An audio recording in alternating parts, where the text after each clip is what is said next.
চরমনাইর বিশ্বাস হুজুর বলে গাঁজাখোর বলে।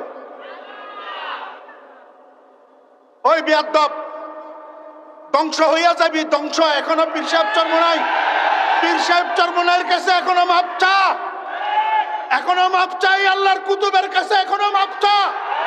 আমি ফরিদউদ্দিন বলে গেলাম ধ্বংস হইয়া যাবি।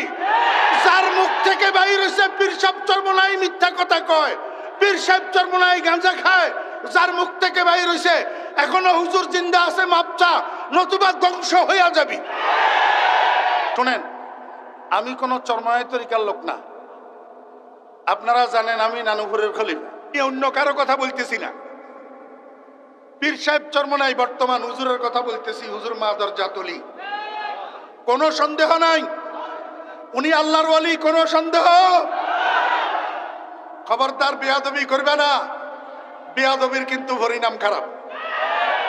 এখন মানুষ কথাগুলাই কয় হুজুরেরা আল্লাহ বিল্লাহ করবে, হুজুরেরা আসমানের উপরের কথা আর জমিনের নিচের কথা বলবে, মাঝখানের কথা কয় কেন? হুজুরেরা রাজনীতি করে কেন? রাজনীতি তোমার বাবার সম্পদ, হুজুরদের রাজনীতি করার অধিকার নাই। হুজুররা বাংলাদেশের নাগরিক না, হুজুররা বন্যায় বেশে আসা, বন্যায় বেশে আসছে হুজুররা। হুজুররা রাজনীতি করতে জানে না। বাংলাদেশে এমনও হুজুর আছে তোমার মতো পলিটিশিয়ানকে 50 বছর ক্লাস করাইতে পারে। হুজুর দেখলেই মনে করে কিছু বুঝে শুনতে না। আমি তো বলি আলহামদুলিল্লাহ, কোনো অহংকার নয়। আমি ফরিদউদ্দিনের মতো 5-7 জন আলেম যদি সংসদে থাকে, কোন নাস্তিকের বাচ্চার সেখানে ইসলামের বক্তৃতা দেওয়ার কোনো ক্ষমতা না।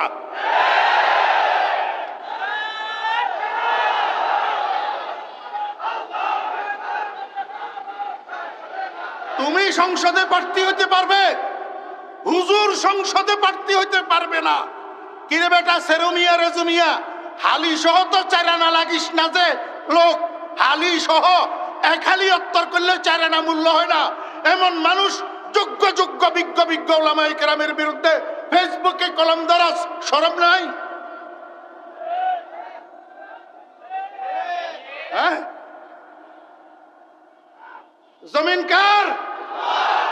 আইন কার? ইসলাম শুরুই তো হয়েছে রাজনীতি দিয়া। ইসলাম শুরুই হয়েছে কি দিয়া? অতএব আলেমেরা রাজনীতি জানে না, না জানে?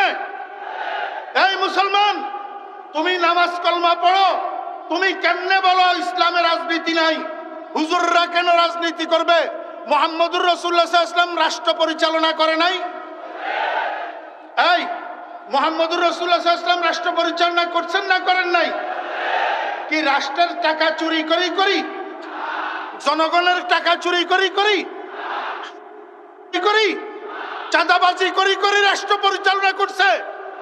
হযরত ওমর ইবনুল খাত্তাব রাদিয়াল্লাহু আনহু, মুহাম্মদুর রাসূলুল্লাহ ইসলামের দ্বিতীয় খলিফা, অর্ধ পৃথিবী শাসন করছে, অর্ধ পৃথিবী। ইহুদি খ্রিস্টানের বাচ্চারা এখনো পর্যন্ত রাষ্ট্র পরিচালনার ক্ষেত্রে হযরত ওমর রাদিয়াল্লাহু আনহুর রাষ্ট্রনীতিকে অনুসরণ করিয়া করিয়া রাষ্ট্র চালায়।